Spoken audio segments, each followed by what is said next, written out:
Okay, it's been a while. It's been a long while. But welcome back. Probably actually not watching this for a third time. Probably watching this for the first time, if anything. This is episode 3 of podcast I don't know.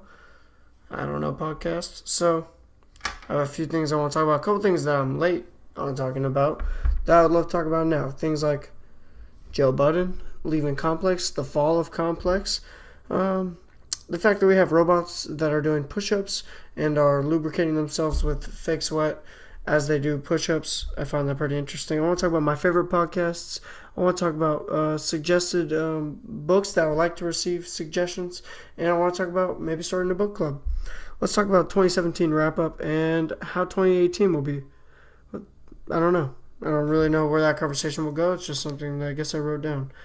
But let's start off with the 2017 wrap-up.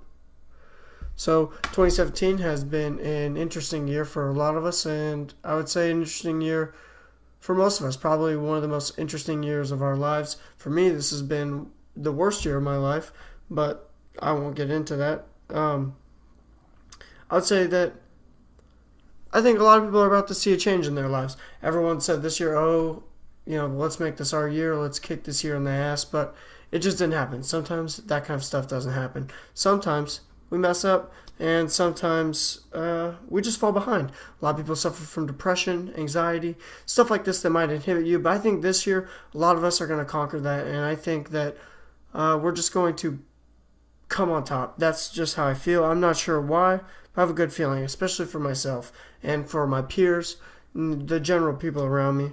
But so this year we had Donald Trump. That's a very controversial topic. I don't personally want to get into that, but there's that. We had a lot of deaths, notably a lot of music artists, unfortunately. Really unfortunate. But this was just an all-around pretty negative year. Now, we had a lot of great memes, like for me, my favorite meme was the guy who's like shocked, he's like, I don't know, probably bad impression, but you know what I'm saying. But tell me what you thought about 2017. To me, it was personally the worst year of my life, but I don't think it was that awful of a year for society in general.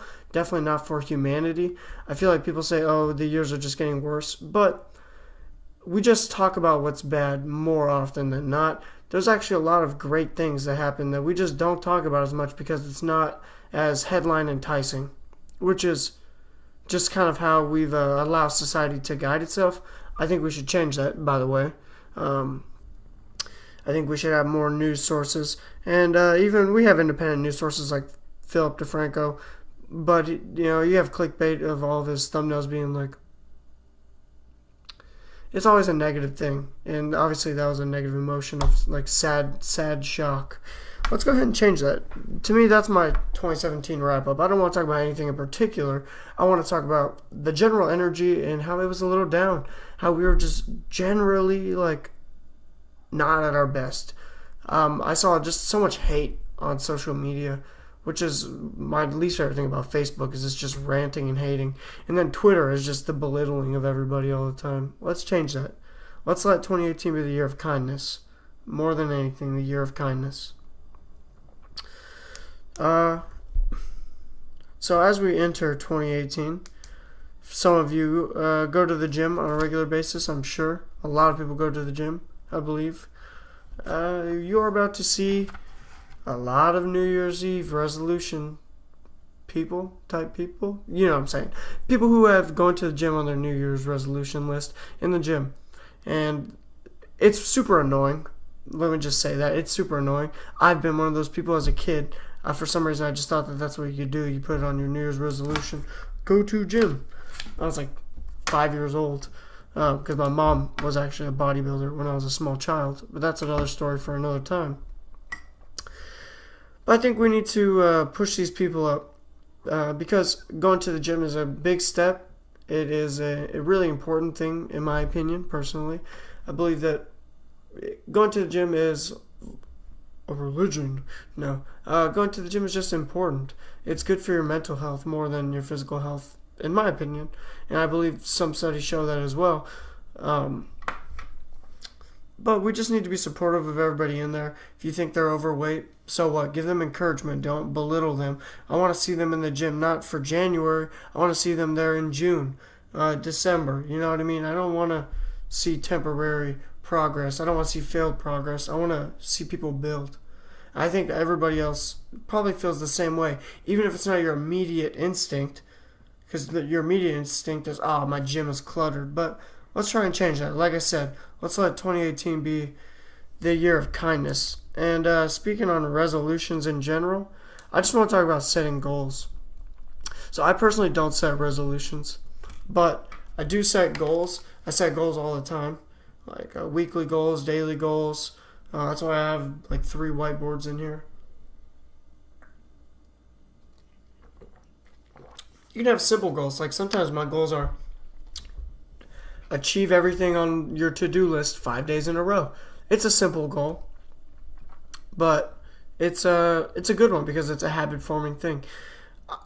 I think that not everybody sets enough short-term goals. Everybody has long-term goals like, oh, I want to be a doctor, or I want to make $100,000 in 5 years annually, or something like that.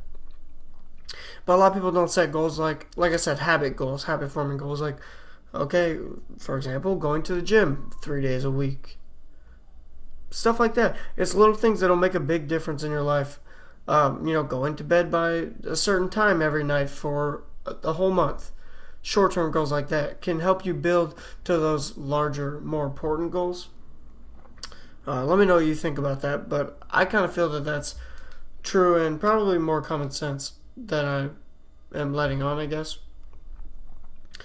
But I don't know. I just feel like we don't set enough goals, and if you're someone who sets a lot of goals, like my older sister, she is like kind of a life planner. Definitely a life planner personally, but she helps a lot of people with that in their lives. And man, she sets fucking million goals. She achieves most of them, but she's always setting goals, micro goals on her micro goals to get her mini goals, to get her medium goals, to get her huge goals. You know what I mean? But just setting goals in general. Let's try to do that more this year. And then as well as I want to talk about missing goals, which a lot of people get pretty bummed out about. And I don't really blame them because missing goals can definitely suck. You feel like a failure. You feel like you didn't try, or maybe didn't try hard enough. But what a lot of people don't think about is they set larger than you normally would achieve goals, which is kind of good. In my opinion, it's better to, which this is controversial as well, it's better to overpromise and slightly underachieve than it is to underpromise and overachieve constantly, if it's significant. Not do this constantly though, but especially if your own personal life, try to overpromise yourself a little more. Even if you'll come up short, just come to terms with sometimes you'll come up short.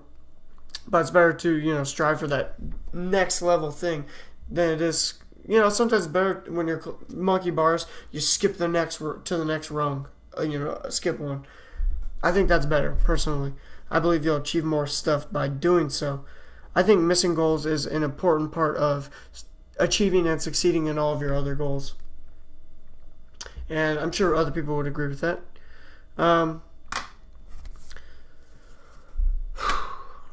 feel like millennials set a lot of goals. I feel like everybody sets goals for the most part, but probably not enough. And millennials were super big on the planners and the planners and the setting goals.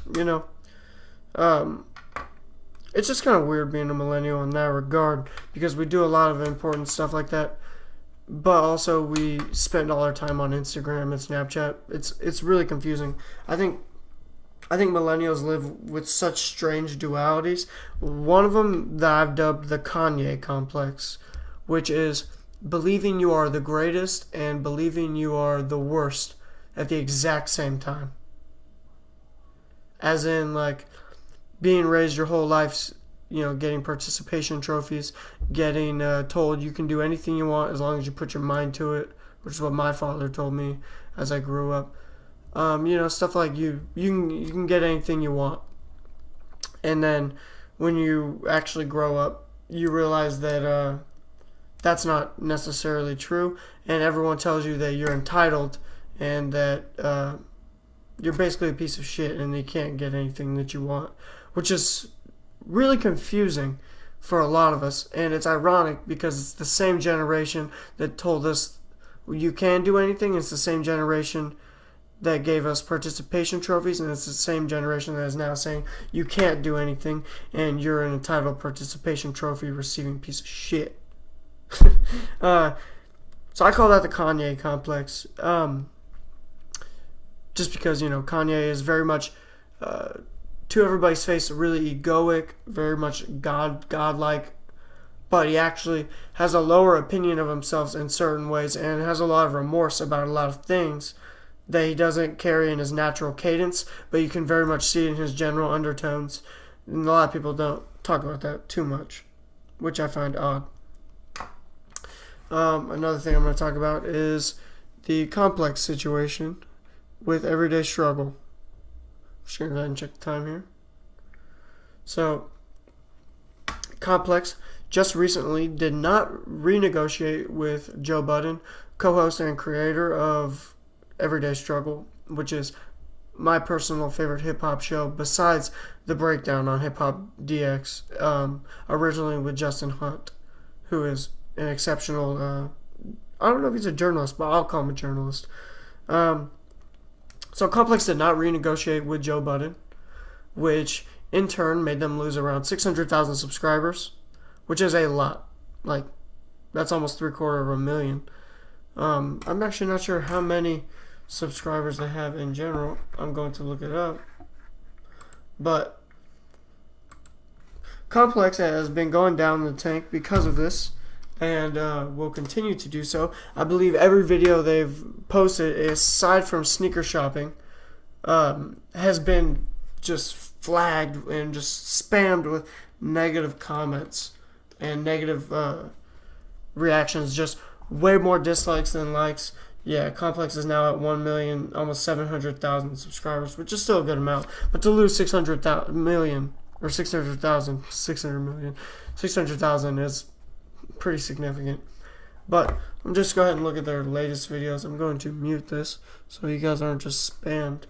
So we got the best of 2017 on sneaker shopping. Let's see how that did. See, sneaker shopping gets way positive feedback, which is cool. I like sneaker shopping personally, I guess. I like seeing. My favorite one is the one 50 Cent. It's always good to see 50 Cent behind the scenes. That dude's dope. They just hit 1,700,000. Wow, that was interesting to see that live. Let's click on fried chicken sneakers. Yeah, you see you got like a 60-40 dislike-like ratio. Yeah, they're getting shit on right now. And it's not because of Joe Budden personally, it's because of all the support that he garnered for Complex. He brought them so much money, so much new fans. I personally subscribed to Complex because of Joe Budden. I know many others did as well. Probably over 600,000 of them.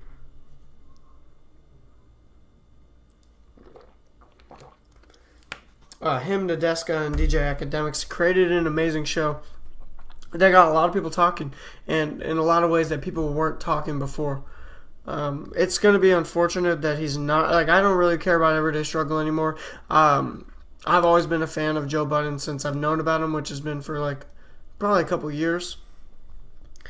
He was the reason I watched Everyday Struggle, because I kind of viewed him as he's not my OG obviously, but I viewed him in the regards of a teacher without him teaching me personally. Just the lessons you can learn from people of his caliber and of his experience are much larger than I can get from my peers and things like that. So that sucks. But I understand why he did it. They were really screwing him financially. They weren't working with him. They were doing a lot of stuff that he should have gotten a check for or a larger check for, and he didn't. Let's take a note from Jay-Z when he said, fuck a check, I want ownership. And I totally agree with that 100%. And then another person that I talked about last time, which is Joyner Lucas. So I've known about Joyner for a little while. I didn't really start listening to any of his music until the Phone Number album, which I don't know the name of. But the song that I would listen to is Say Hello to Adele, which I think is a phenomenal song. And then I heard him again when I'm Not Racist came out, which I talked about in the last episode, episode 2. But lately I've been listening to a lot more of his music. Like, for example, what is blowing up right now, the Gucci Gang remix, which he just absolutely demolished that beat. Like, nobody can remix that song again. I believe that's what T-Pain said he was going to. But then he saw what Joyner did, and now it's like, all right, find a different beat. Nobody can make a remix on this one.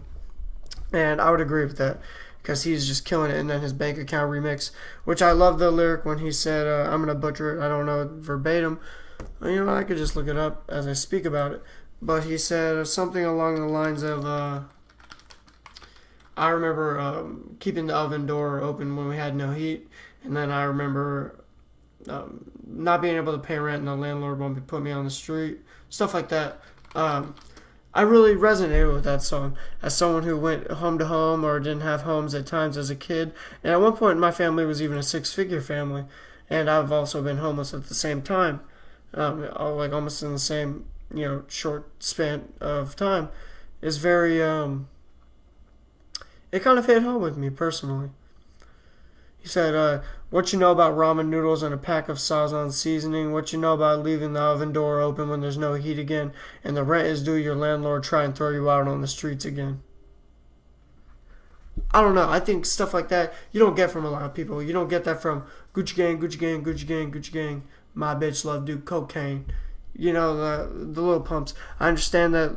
I have a lot of respect for Lil Pump in the regards of he's younger than me, and that dude is a fucking rock star. Go look at the new No Jumper video he just posted. How Lil Pump took over the world or something like that. Maybe I'll link it down below. But I have a lot of respect for Lil Pump in that regard, as he found his niche and he's just demolishing it in that lane. But I have to put Joyner Lucas up there, who's going to go down as one of the most legendary artists of all time. Just the way he presents himself and his overall rhetoric is phenomenal. And I think if you disagree, you're, not to sound cliche, you're a hater, because that dude is killing it, both in message and in lyricism. I'm trying to remember which remix it was, like DNA, where he said, "Don't compare me to Logic. Go listen to Sriracha," which is the song he did with Tech 9 and Logic. While I do like Logic's verse was below subpar in that song, and Joyner's was one of the best verses I've heard in the last couple of years, by far. And then Tech obviously had the good hook of Sriracha. But that's enough for hip-hop talk. I don't want to get flack for too much hip-hop talk. So I'm going to move on to all this new crazy fashion. I see a lot of people. You have Quavo and QC, which is Quentin County Quality Control, coming out with Ice Tray Gang. Talking about their ice, and they make fun of the everyday struggle. See, how did I come back to hip-hop already? They make fun of everyday struggle. It's hilarious. I think you should check it out. Yachty got a lot of heat for his verse, but I think his verse was better than Quavo's verse. But the hook was pretty good, I got to admit. I'm not the biggest fan of Migos, but I do love T-Shirt. That song's actually pretty sick. But I want to talk about how I personally would like to and am going to design clothes. I have a fashion company coming out this year, 2018, called Under Pressure. It's pretty cool. I got the concept because I couldn't think of a name for a long time, because my name is Cole. Cole Under Pressure is a diamond. I don't know, I just thought that was funny, and I figured I would roll with it. When I was a little kid, I was very into designing clothes. I was really into how adults were able to, match their clothes in that regard. I really liked streetwear even as a kid, and I also really like, and still do, formal fashion and like formal casual, suits, slim fitting suits. nice dress shoes and stuff like that. That's something I'll get into when I'm more financially adept. But for now, I'm really excited to start designing clothes. I want it to be a limited, really high quality streetwear company that comes out with limited amounts of pieces for each season. I took inspiration from clothing lines like Apathy Wear, Loose Change, stuff like that. I really love that kind of stuff. And that just makes me want to talk about, in general, doing stuff you don't necessarily know about. Like, I'm currently in the works of talking with manufacturers and graphic artists, even though I have never done anything like this before. I don't know what kinds of fabrics are which. I just know the kind of feeling that I want. I know the kind of stitching that I want, even if I don't know the names of them. But I'm learning. And this is something I've personally allowed to hinder myself in a lot of facets through my life. Don't allow stuff like that you don't necessarily are familiar with. Don't allow that to stop you from doing it, because Michael Jordan, for example, he obviously had to learn how to play basketball. He had to learn how to market. He had to learn how to sell sneakers. You know what I mean? He didn't sell more sneakers and make more money than he did in his entire basketball career overnight. Obviously, he had to build up an empire and build a legacy. And I believe that everybody should do the same through all facets and hobbies. Don't just let a lack of information, or lack of knowledge, I should say, hinder you from progressing, hinder you from going after the things you enjoy. Not to sound cliche, but I am a walking cliche. Just start on it and start learning as much as you can at the appropriate time. I don't know. I see that a lot with people. I ask them why haven't they, started on achieving their goals, and they say stuff like, I don't know about it yet. I don't understand how it works, or something like that. When you have access to everything on your computer, you have access to everything on your phone, or you have access to a public library where you can read about it. You have access to your friends, anything like that. There's no excuse to not learn, and I need to take my own advice on that as well. But I feel like, I don't know, I just feel like once you have that kind of mindset, you could really achieve anything, not to sound like the cliche millennial.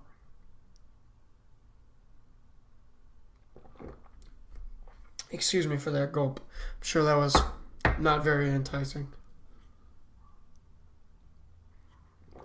Yeah, I don't know.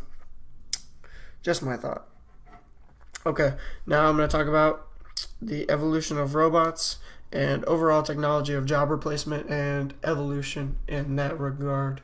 So, I remember not too long ago seeing the robot doing backflips, which I thought was just absolutely stellar. Then I saw on Joe Rogan recently the robot that sorts tomatoes so fast that the human eye could barely recognize it, as it knocks away all the green tomatoes and doesn't hit any of the red ones.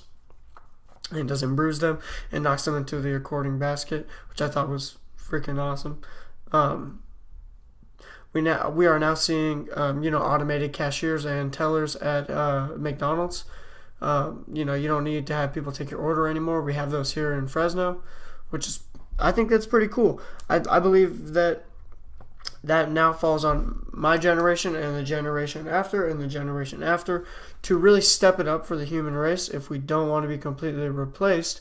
But I also don't believe it's a bad thing to be replaced. Now, it might be for the survival of the human race, but I don't think that's a bad thing in its entirety, as I do feel we are now the ones responsible for evolving as we come to a point where we are surviving for 100 years, 150 years, 200 years on average. We will be the ones to determine how we choose to evolve, both mentally, physically, and spiritually.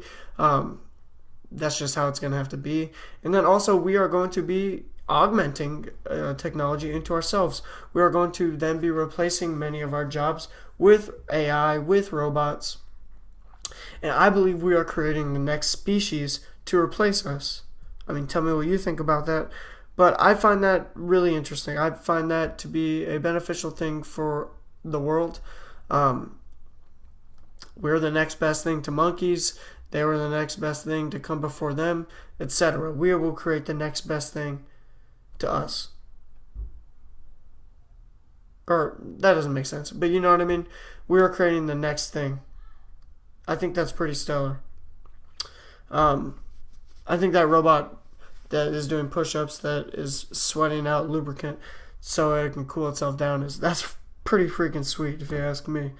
But nobody asked me. Another thing I'm going to talk about is my favorite podcast I think you should check out. Obviously, the Joe Rogan Experience. I think that's a given. That's probably the number one suggested podcast. I predominantly listen to comedians' podcasts. Listen to Ari Shafir's podcast. I listen to Mom's House, which is Christina and Tom's podcast. I listen to Pete Holmes' podcast. Chris D'Elia is probably my favorite podcast. He does all of his podcasts by himself, and he's incredible at doing it. He does like an hour of just speaking, like by himself. I find that really impressive, and he's really funny. So I think you should check that out. Another couple podcasts that are conversation based are The Pitch, which is basically a podcast similar to Shark Tank, but I find the investors to be a lot better. As far as personally, a lot less commercial. And I find the show is very well produced. I believe it's a Gimlet podcast. And then another Gimlet podcast I believe they're also produced by is called Heaven's Gate, which is about, obviously, the cult Heaven's Gate, which was the largest cult suicide in the year of 1997, which is the year I was born. So that's pretty cool, if you ask me. So I think you should check out those podcasts. I would say my top three are Joe Rogan, Chris D'Elia, and then The Pitch. Check those out. This is more of a public questioning, I guess. Please comment some book suggestions. Okay, let me try and speak correctly. I've been running out of book ideas lately. Like, honestly, I really prefer reading nonfiction, like informative books, especially stuff on accounting and things like of that nature. But lately, I've been reading more fictional stories. I read a lot of Stephen King. That's usually my go-to for fiction. He's one of my favorite authors, probably one of the most famous authors of all time. But I also want to start a book club in general. We just come up with a general book every month, read it, and then come back and periodically talk about it every week. I think that'd be pretty sick. Let me know if anybody's interested and if I should take that more seriously. But yeah, I'm going to close it on that. Next episode, I want to talk about pornography and how I believe it affects people, and if I believe it is cheating. I also want to talk about not doing enough in general lifestyle. And then I'm going to talk about being young, but also being old at the same exact time. That's all I got. That was probably a cancer 2 years, but less than 30 minutes, but what can you do?